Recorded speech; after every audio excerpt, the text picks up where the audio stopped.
መረጋጋት ቀስ ማለትን ነው የሚመለከተው። መቸኮል የሸይጣን ስራ ነው ይላል። አልዐጀለቱ ሚነ ሸይጣን ወተአኒ ሚነ ረሕማን።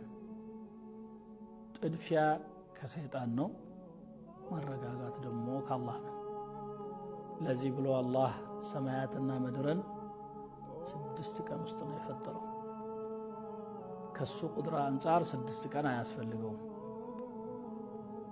ኩን ብሎ ነው የሚያስገኘው። ኢነማ አምሩሁ ኢዛ አራደ ሸይአን አንየቁለ ለሁ ኩን ፈየኩን። ቢፈልግ ሰማያትና ምድርን የሚያህል በሚሊየን ቢሊየን የሚቆጠር እኛ በማናውቀው መልኩ ዝም ብሎ ኩን ብሎ መፍጠር ይችላል። የእሱ ችሎታ ገደብ ስለሌለው ግን ስራ ላይ መረጋጋትን ሊያስተምረን 6 ቀን ፈጠረ ይላሉ ዑለማዎች። የምንሰራው ነገር ላይ ችኩልነት ካለ ጥራት አይኖርም፣ መበላሸት ይኖራል። አብዛኛው አደጋ የሚከሰተው ከመቸኮል ነው። እንግዲህ የመኪና አደጋ ምሳሌ እናምጣና ወይ ገጪው ወይ ተገጪው ተቸኩለዋል እንጂ ሁሉም ሚዛኑን ጠብቆ ተረጋግቶ የሚነዳ ቢሆን ኖሮ ያ አይሆንም ነበር።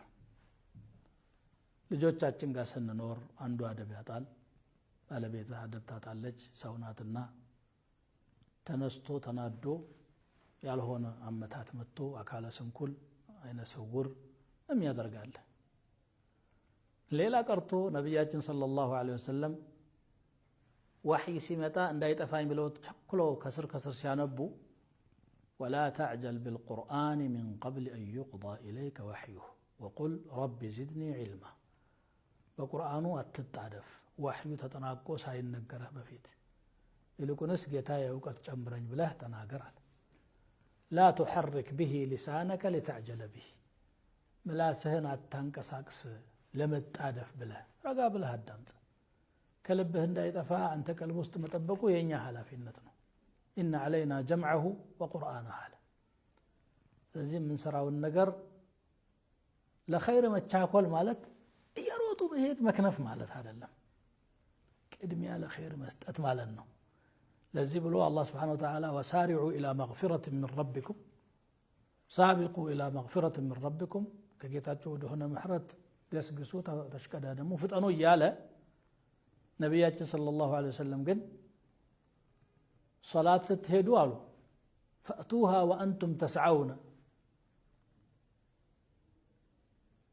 ተምሹነ ወላ ተእቱሃ ወአንቱም ተስዐውን። እየሄዳችሁ ረጋ ብላችሁ ሂዱ እንጂ እየሮጣችሁ አትሂዱ። መረጋጋት ያስፈልገዋልና ማለት ነው። እዛም ቁመህ እኮ መጥደፍ የለብህም። መንገዱም ረጋ ብለህ መፍጠን ማለት በቂ ጊዜ መድበህ መሄድ እንጂ ጫፍ ላይ ከደረሰ በኋላ አጓጉል ሩጫ መሮጥ ማለት አይደለም። የትኛውም የህይወት ዘርፋችን ላይ መቸኮል ጎጂ ነው።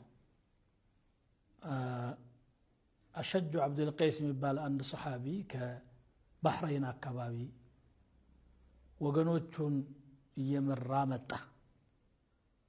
ነቢዩን ናፍቀዋል ሰለላሁ ዐለይሂ ወሰለም። መዲና ነው የመጣው።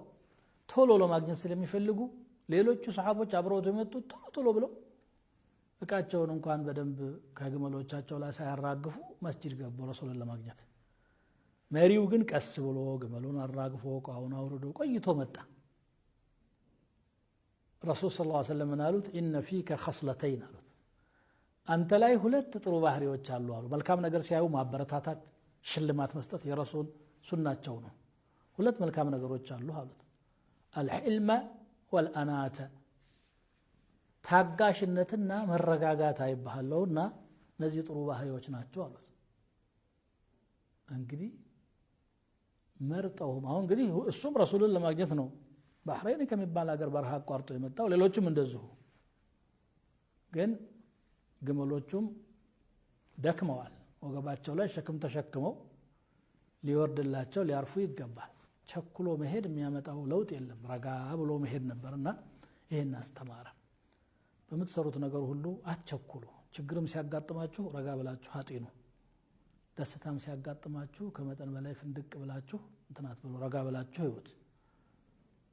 ሁሉ ነገራችን ላይ ትዳራችን ላይ ንግዳችን ላይ ዒልም ስንፈልግ ረጋ ብለን እንግዲህ ረጋ ቅቤ ይወጣዋል ይላል የኛ ሀገር ሰው ወተት ካረጋ ቅቤ አይወጣውም ለማለት ነው የጅብ ትኩል ቀንድ ይነክሳል ይላሉ የሚጠቅመው ስጋው ሆኖ ይያለ እኛው መቸኮል ያላግባብ የሆነ ቦታ ላይ ሊያቆምህ ይችላልና እስቲ በህይወታችን ውስጥ መረጋጋትን እንልመድ መታገስን እንልመድ ሁኔታዎችን በሰከነ መንፈስ ማጤንን አስተዋይነትን እንለማመድ ግልፍተኝነት ይቅርብን حتى ዳዕዋ ላይ በጣም መረጋጋት ያስፈልጋል አንድ ሙንከር ያየሰው ያን ሙንከር ለማስወገድ ብሎ የሚወራጨውና የሚያጣው አደብ የበለጠ ሌላ ሙንከር ሊያመጣ ይችላል ዝንብ ለማንሳት ዱላ መሰንዘር እቃ ያሰብራል ማለት ነው በሌላ አባባል እዚህ ዝንብ ለማንሳት ቀስ ብለህ እሺ ብትላት ትሄዳለች ዱላ ካወረርክባት ግን ዝንቧ ታመልጣለች